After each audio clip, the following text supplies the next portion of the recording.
So one of the other things that I want to check is how the upper and lower body are actually synchronizing, because we're actually, from the time that we're crawling around on our bellies as babies, we're firing this cross pattern, and it also Cross.Extensor.Reflex is really how we avoid danger.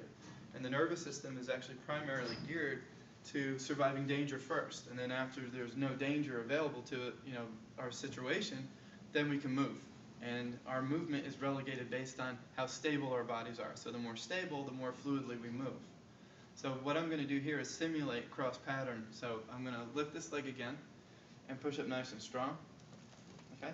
Now take your right hand and extend it up over your head. So kind of like dead bug, but go ahead and push up nice and strong. Okay, great. Now we're going to switch arms and legs. Push up nice and strong. So he's back to his weak pattern again.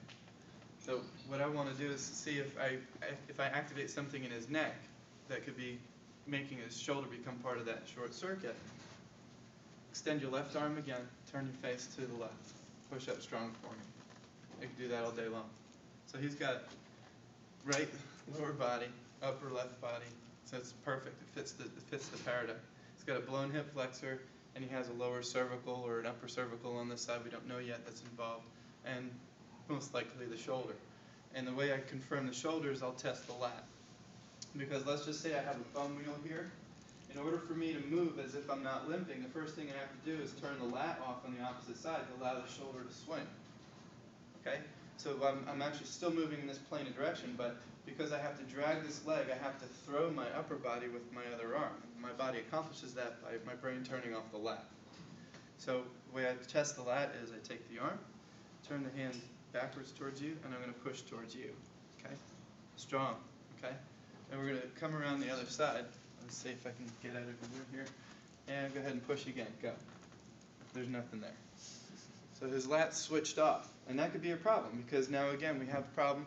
Let's say someone says I have a separated AC joint or I have a shoulder pathology.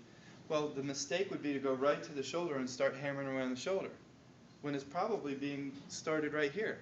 Because the rotation or the lock in the pelvis is actually telling the brain, turn that lat off. And because of that, he has no inhibition. See how this shoulder scoops forward? It's actually more than the other side. You can even see the scoop here. Because there's no inhibition to the anterior muscle compartment coming from the lat, the pec minor under here is actually firing like crazy, which is drawing the shoulder forward and across his body. So if we were to watch him walk, this leg, you just have to be trained to look for it, would probably be foot be turned out, and this arm would swing more.